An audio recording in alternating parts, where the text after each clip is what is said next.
semuanya, kami dari kelompok 17 akan mempresentasikan hasil analisis kami mengenai kegagalan pemasaran digital Netflix dengan fokus utama untuk mengevaluasi mengapa strategi pemasaran yang besar belum tentu menghasilkan loyalitas jangka panjang. Sebelumnya, perkenalkan, nama saya Melinda Indah Permata. Perkenalkan, nama saya Feliza Indi Putri.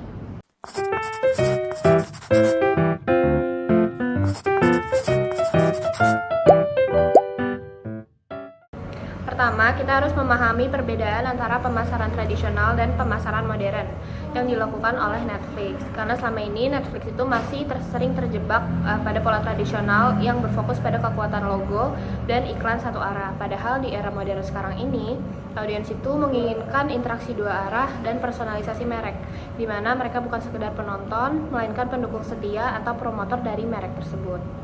Masalah utama terjebak di lautan digital. Ada 3 masalah utama yang kami identifikasi. Yang pertama ada stress in digital ocean, di mana Netflix itu tidak hanya bersaing dengan sesama platform streaming, tapi juga berebut perhatian dengan TikTok dan YouTube. Yang kedua ada jembatan metrik semu, yang dimana jumlah viewers trailer yang tinggi seringkali itu dianggap sukses, padahal belum tentu mencerminkan kecintaan penonton pada konten tersebut. Yang terakhir ada attention gap, yakni yang hype sesaat yang gagal membangun loyalitas sehingga pengguna langsung berhenti berlangganan setelah selesai menonton hanya satu serial saja. Melihat kondisi internal, Netflix itu memiliki kekuatan yang besar dengan 302 juta pengguna dan algoritma rekomendasi yang sangat akurat. Tapi kelemahannya itu terletak pada harga premium dan promosi yang masih bersifat satu arah, jadi hanya melalui poster atau iklan yang mereka posting. Dan kurangnya kedekatan dengan komunitas lokal. Nah, kami di sini melihat ada peluang besar dalam kolaborasi dengan sineas lokal dan paket langganan yang lebih terjangkau. Sementara untuk ancamannya sendiri adalah tetap pada persaingan harga OTT dan perubahan algoritma media sosial. Framework intervensi 3 langkah. Untuk mengatasi kegagalan ini, kami mengusulkan kerangka intervensi 3 langkah. Langkah yang pertama ada diagnosis untuk mendengar keluhan pelanggan. Yang kedua ada intervention design melalui konten interaktif dan micro influencer.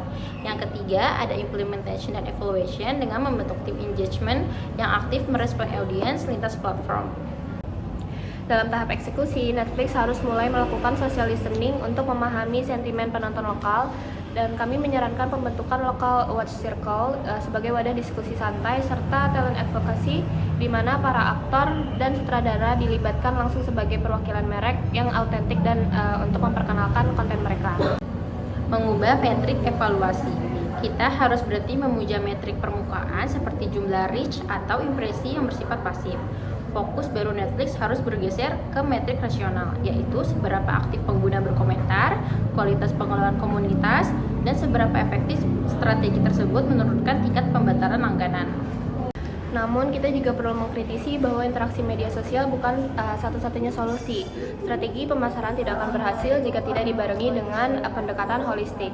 Jadi, Netflix itu tetap perlu memperhatikan sensitivitas harga, lisensi konten, serta UI/UX aplikasi agar pengalaman menonton tetap nyaman. Sebagai kesimpulannya, untuk memenangkan perhatian di lautan digital, Netflix harus memanusiakan promosinya dan membangun pencakapan.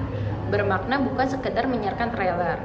Evaluasi harus berbasis pada retensi hubungan dan seluruh strategi pemasaran digital ini harus diintegrasi dengan inovasi harga serta kualitas platform secara keseluruhannya.